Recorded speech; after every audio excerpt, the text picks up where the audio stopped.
ஒரு வாட்டி ரீகேப் மட்டும் பார்ப்போம்.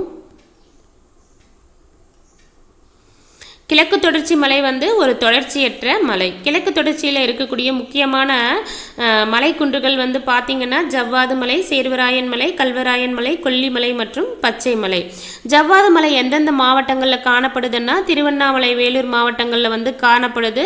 ஜவ்வாது மலையில் இருக்கக்கூடிய உயரமான சிகரம் எது அப்படின்னு பார்த்திங்கன்னா மேல்பட்டு. ஜவ்வாது மலையின் பல பகுதிகள் வந்து எந்த பாறைகளால் ஆனதுன்னா நீல நிற சாம்பல் கிரானைட் பாறைகளால் உருவானது. கல்வராயன் மலை எந்த மாவட்டத்தில் அமைஞ்சிருக்குன்னா கள்ளக்குறிச்சி மாவட்டத்தில் வந்து அமைஞ்சிருக்கு. கல்வராயன் என்ற சொல் எதிலிருந்து பெறப்பட்டதுன்னா கரலர் என்ற சொல்லிலிருந்து பெறப்பட்டது.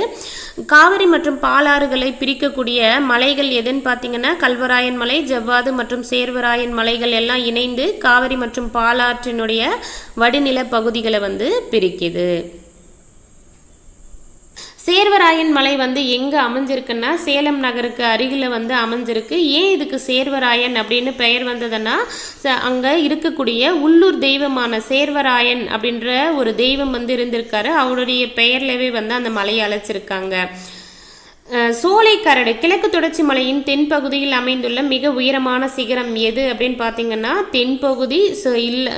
தென்பகுதியிலையும் சரி கிழக்கு தொடர்ச்சி மலையிலே உயரமான சிகரம் அப்படின்னு எப்படி கேட்டாலும் சரி எதுன்னா சோலைக்கரடு. சோலைக்கரடு ஏழைகளின் ஊட்டி என்று அழைக்கப்படும் ஏற்காடு எங்கே அமைஞ்சிருக்குன்னா சேர்வராயன் மலையில் வந்து அமைஞ்சிருக்கு.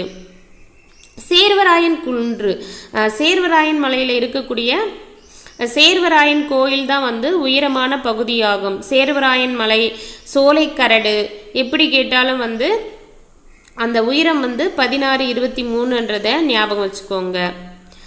சேர்வராயன் கோவில் இப்பகுதியின் உயரமான பகுதியாகும். அது எத்தனை மீட்டர் உயரத்தில் இருக்குன்னா 1623 மீட்டர் உயரத்தில் வந்து இருக்குது. கிழக்கு தொடர்ச்சி மலையில் அமைந்திருக்கக்கூடிய மிக உயரமான சிகரங்கள் வந்து பார்த்திங்கன்னா சேர்வராயன் மலை 1623, பழமலை, உருக மலை. கொல்லிமலை எந்த மாவட்டம்னா நாமக்கல் மாவட்டம். தென்னிந்தியாவின் கிழக்கு கடற்கரைக்கு இணையாக செல்லக்கூடியது எந்த மலை அப்படின்னு பார்த்தீங்கன்னா கொல்லிமலை. ரொம்ப முக்கியமான கேள்வி. தென்னிந்தியாவில் இருக்கக்கூடிய கிழக்கு கடற்கரைக்கு இணையாக செல்லக்கூடிய மலை வந்து கொல்லிமலை. கொல்லிமலையில் இருக்கக்கூடிய கோயில் என்ன கோயில் அப்படின்னு பார்த்தீங்கன்னா முக்கியமான ஒரு புனித கோயில் எதுன்னா அரப்பளீஸ்வரர் கோயில். பசுமை மாறக்காடுகள் அல்லது சோலை காடுகள் அதிகம் வந்து எங்கே காணப்படுதுன்னா கொல்லிமலையில் வந்து காணப்படுது. அடுத்து வந்து பார்த்திங்கன்னா பச்சை மலை வந்து எந்தெந்த மாவட்டங்கள் இருக்குன்னா திருச்சிராப்பள்ளி, பெரம்பலூர், சேலம் மாவட்டங்களில் வந்து காணப்படுது. ஏன் இதுக்கு பச்சை மலை அப்படின்னு பேரிட்டாங்கன்னா மற்ற இடங்களில் மற்ற மலைகளில் காணப்படக்கூடிய தாவரங்களை விட இங்கே ரொம்ப பசுமையாக இருக்கிறதால இதுக்கு பச்சை மலை அப்படின்னு பெயர் வச்சுருக்காங்க. இங்கே என்ன வேளாண் பொருள் வந்து அதிகமாக வந்து விளையும் அப்படின்னு பார்த்தீங்கன்னா பலாப்பழம். பச்சை மலையில் பலாப்பழம், பச்சை பலாப்பழம். ஒரு வாட்டி ரீகேப் மட்டும் பார்ப்போம்.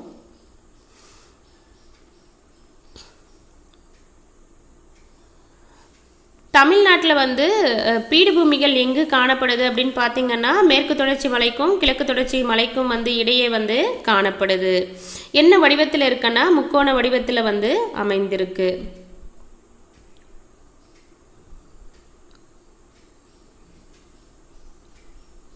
பாராமஹால் பீடபூமி எந்த பீடபூமியின் ஒரு பகுதின்னு பார்த்தீங்கன்னா மைசூர் பீடபூமியின் ஒரு பகுதி.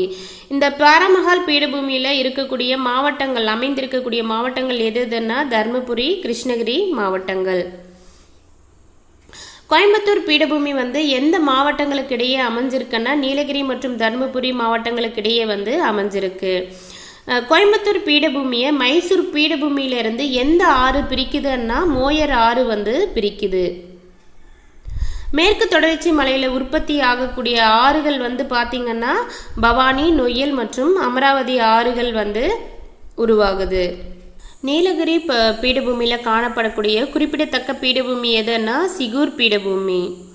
மதுரை பீடபூமியில் வந்து என்னென்ன ஆறுகள் வந்து அமைந்திருக்கு அப்படின்னு பார்த்தீங்கன்னா வைகை மற்றும் தாமிரபரணி வடிநில பகுதிகள் வந்து அமைந்திருக்கு. சமவெளிகளை வந்து ரெண்டாக பிரிப்பாங்க. உள்நாட்டு சமவெளி, கடற்கரை சமவெளி. உள்நாட்டு சமவெளிகளை வந்து எந்தெந்த ஆறுகள் வந்து உருவாக்குதுன்னா பாலாறு, பெண்ணையாறு, காவிரி மற்றும் தாமிரபரணி.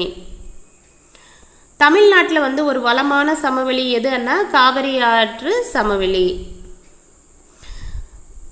தமிழ்நாட்டின் கடற்கரை சமவெளியானது வந்து எப்படி அழைப்பாங்கன்னா கோரமண்டல் அல்லது சோழமண்டல சமவெளி அப்படின்னு அழைப்பாங்க. இது எங்கிருந்து எங்கு வரைக்கும் வந்து நீண்டு பரவி காணப்படுதுன்னா சென்னை முதல் கன்னியாகுமரி வரை வந்து அமைஞ்சிருக்கு சோழமண்டல் அல்லது கோரமண்டல் சமவெளி.